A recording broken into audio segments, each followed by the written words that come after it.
किसी भी दो मशीनों की शाफ्टों को एडजस्ट करके तकरीबन एक ही सेंटर लाइन बना देने के प्रोसेस को अलाइनमेंट कहा जाता है, या फिर वेंडर की जानिब से दी गई टारगेट वैल्यूज को सेट कर दिया जाता है, जिसमें एक शाफ्ट की सेंटर लाइन दूसरे शाफ्ट की सेंटर लाइन से मुख्तलिफ होती है, जो कि नॉर्मल ऑपरेटिंग पैरामीटर्स पर जाकर दोनों सेंटर लाइन बराबर हो जाती हैं। Question number 2, why we do alignment, why we spend time in alignment, यानी हम अलाइनमेंट क्यों करते हैं और इस पर इतना टाइम क्यों खर्च करते हैं। To prevent catastrophic failure of machines due to misalignment, misalignment की वजह से किसी भी मशीन में बड़ा फेलियर हो सकता है, जिसकी प्रिवेंशन के लिए हम अलाइनमेंट करते हैं और इसमें काफी टाइम भी खर्च होता है, कभी कभी 5-5 दिन भी अलाइनमेंट में लग जाते हैं। Question number 3, what are the various methods of alignment. तो अलाइनमेंट के 4 तरीके हैं जिनको अडॉप्ट किया जाता है। नंबर 1 है total dial indicator reading, number 2 rim and face,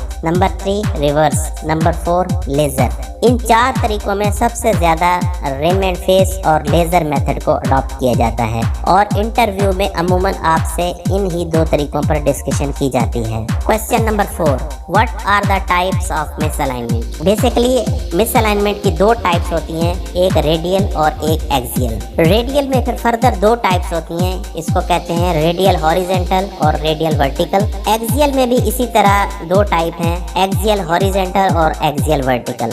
तो ये 4 किस्म की मिस अलाइनमेंट होती हैं। Number 1 radial horizontal, number 2 radial vertical, number 3 axial horizontal, number 4 axial vertical. Question number 5, what is hard alignment and why it is required. Machine height become change in result of thermal growth after running of machine at its parameters. Thermal growth of prime mover and driven machine can be different. So we check the alignment and keep the machine misaligned in cold alignment according to a hot alignment values. Most of manufacturers gives us a required alignment readings.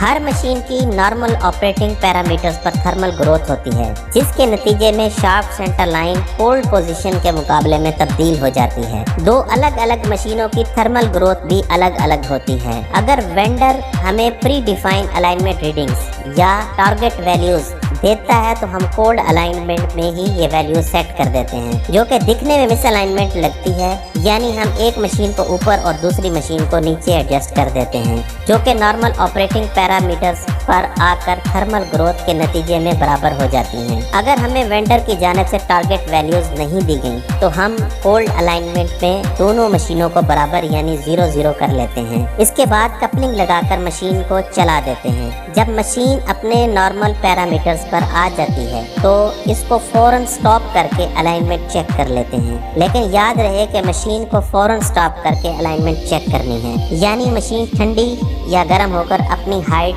तब्दील ना करे। इसलिए आपके arrangement perfect होने चाहिए और आप 5 से 10 मिनट में रीडिंग नोट कर लें। अब ये रीडिंग नोट कर ली जाती है, जो कि फ्यूचर में भी काम आती है और इसको रिकॉर्ड का हिस्सा बना लिया जाता है। अब हमने कोल्ड पोजीशन में ही ये वैल्यूज एडजस्ट कर लेनी है। मशीन की हॉट पोजीशन में अलाइनमेंट करने को हॉट अलाइनमेंट कहते हैं। Question number 6, what is fixed machine and movable machine. Which machine is easy to move for shimming and correction of misalignment is called movable machine, and other machine will be fixed. In pump and motor, pump will be fixed machine and motor will be movable machine in most of cases, because correction of misalignment in pump is difficult if you compare to motor, because the pump connected to the piping and motor is not connected with the piping, only connected with cable. Alignment करने के लिए हमें 2 मशीनों में से एक machine का इंतखाब करना होता है जिसको एडजस्ट करना इजी हो।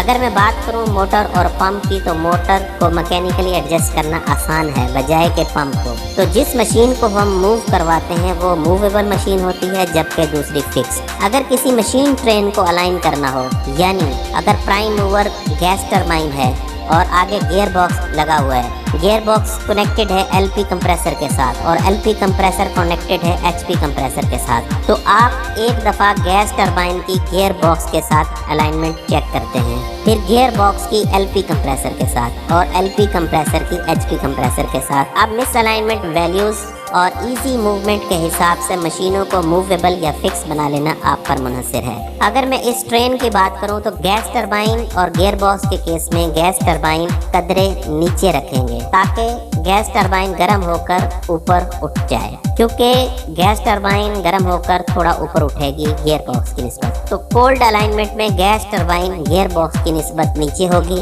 और गियर बॉक्स एलपी कंप्रेसर की निस्बत थोड़ा सा अप होगा और एलपी एचपी कंप्रेसर की निस्बत थोड़ा नीचे होगा। जैसे ही ये ट्रेन अपने नॉर्मल ऑपरेटिंग पैरामीटर्स पर आएगी तो गैस टरबाइन की शाफ्ट की सेंटर लाइन गियर बॉक्स की शाफ्ट की सेंटर के लाइन के बराबर आ जाएगी और गियर बॉक्स की शाफ्ट एलपी कंप्रेसर की शाफ्ट के बराबर और एलपी कंप्रेसर की शाफ्ट एचपी कंप्रेसर की शाफ्ट के बराबर आएगी। अगर आप ट्रेन की फर्स्ट टाइम इंस्टॉलेशन कर रहे हैं तो बगैर पाइपिंग के सब मशीनों को 0-0 कोल्ड अलाइन कर देना है। इसके बाद हमने अपनी टारगेट वैल्यूज को मशीनों पर अप्लाई करना है। इसके बाद पाइपिंग को अलाइनमेंट के हिसाब से फिक्स करवाना है, यानी पाइपिंग स्ट्रेस कम से कम हो और हमारी अलाइनमेंट कम से कम डिस्टर्ब हो। याद रहे कि पाइपिंग को भी टॉर्क रेंच से टाइट करवाना है। अब पाइपिंग कंप्लीट करने के बाद हमने दोबारा अलाइनमेंट चेक करनी है और इसको ज़रूरत के मुताबिक दोबारा से एडजस्ट कर देना है। अगर पाइपिंग स्ट्रेस ज़्यादा मिल रही है तो इसको बजाय कनेक्ट करने के करेक्ट करवाएं। अक्सर कंपनियों में पाइपिंग फैब्रिकेशन टीम या स्टैटिक टीम पाइपिंग को कनेक्ट करती है, तो आपने अपनी क्लोज सुपरविजन में डायल इंडिकेटर लगाकर पाइपिंग टाइट करवानी है। Question number 7, what is near feet and rear feet? The feet of machine near to coupling is called near feet or front feet. Which feet are away from coupling are called far feet or rear feet. Movable machine के जो foot coupling के नजदीक होंगे वो near foot या near feet या front feet कहलाते हैं, जबकि कपलिंग से दूर वाले फीट फॉर फीट या रियर फीट कहलाते हैं। अगर दरमियान में भी फुट हो तो मिडल फीट कहलाते हैं और मिडल फीट में अलाइनमेंट के दौरान भी शिमे लगाते या निकालते हैं। Question number 8, which API standard use for alignment? API 686 that is recommended practice for machinery installation and installation design. अगर बात करें API 686 की तो इसमें आपको अलाइनमेंट के मुतालिक काफ़ी मवाद मिलेगा, जो कि ना सिर्फ अलाइनमेंट पर है बल्कि इसमें rigging, lifting, job site, receiving end protection, foundations, mounting plate grouting, piping, lubrication system और कमीशनिंग पर भी अच्छी खासी डिटेल आपको मिलेगी। Question number 9, what is criteria for acceptance of alignment readings? First we shall check recommendations from vendor and if he didn't provide then check from API 686। अगर contractor ने आपको अलाइनमेंट कर दी है तो इन वैल्यूज से आपने कैसे डिसाइड करना है कि अलाइनमेंट ठीक है या नहीं। तो सबसे पहले जिस मशीन की अलाइनमेंट हुई है इसके वेंडर की तरफ से जो डॉक्यूमेंट्स मिले हैं उनसे वेरीफाई करेंगे। अगर वेंडर्स के डॉक्यूमेंट में नहीं है तो API 686 को फॉलो करेंगे। इस सवाल से हटकर एक चीज़ आपको बताऊं, अक्सर ऐसा होता है कि कॉन्ट्रैक्टर या वेंडर्स के टेक्नीशियन ज़्यादा प्रोग्रेस के चक्कर में चीटिंग करते हैं। तो आपने इनकी चीटिंग को कैसे पकड़ना है, इसके लिए आपने अलाइनमेंट रीडिंग लेकर रिकॉर्ड कर लेनी है। इसके बाद डायल इंडिकेटर्स को चेक करना है कि कहीं ख़राब तो नहीं है या स्टक तो नहीं है। मूवेबल मशीन के एक एक फुट के बोल्ट को खोलना है और ट्रिमिंग चेक करनी है, आया कि बोल्ट को कट तो नहीं लगवाया गया।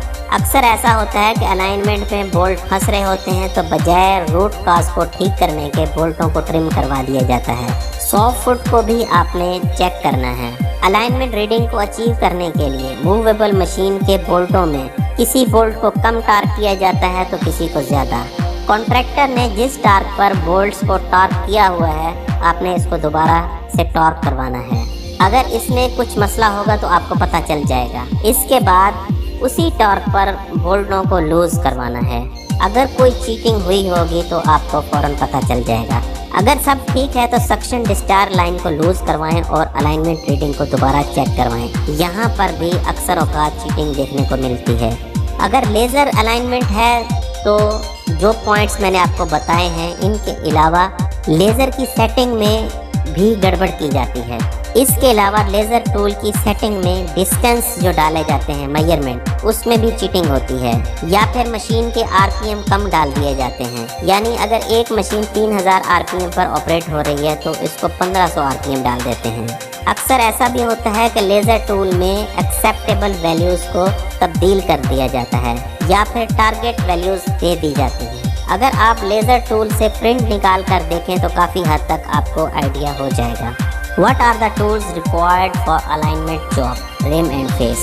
तो ये सवाल भी इंटरव्यू में किया जाता है। तो अलाइनमेंट फिक्सचर आपके पास होना चाहिए, डायल इंडिकेटर्स होने चाहिए, मैग्नेट स्टैंड होना चाहिए, इनसाइड माइक्रोमीटर DBSC चेक करने के लिए, आउटसाइड माइक्रोमीटर आपको शिम में चेक करने के लिए चाहिए होगा, इंस्पेक्शन मिरर भी होना चाहिए, spanner, socket set, torque wrench, hydraulic jacks और क्रो बार्स वगैरह आपके पास होनी चाहिए। ये थी आज की वीडियो। मज़ीद वीडियो के लिए इस चैनल को सब्सक्राइब करें, शेयर करें और वीडियो को लाइक करें। दुआ में याद रखिएगा। अल्लाह हाफिज़।